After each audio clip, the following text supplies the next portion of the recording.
বন্ধুরা, আমেরিকা ও ওয়েস্ট ইন্ডিজের মাটিতে ২রা জুন থেকে শুরু হতে যাচ্ছে টি-20 বিশ্বকাপ।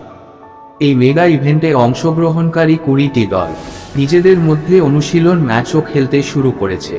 অনেক ক্রিকেট বিশেষজ্ঞ এবং সাবেক খেলোয়াড়রা ভবিষ্যৎবাণী করেছেন ৪টি দল সেমিফাইনালে উঠবে।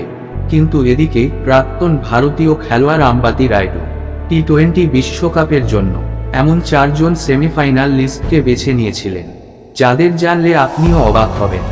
বড় ভবিষ্যৎবাণী করলেন আম্বাতি রায়ুডু স্টার স্পোর্টসের সাথে কথা বলার সময় ৪টি দল টি-20 বিশ্বকাপ ২০২৪-এর সেমিফাইনালে পৌঁছানোর ভবিষ্যৎবাণী করেছিলেন।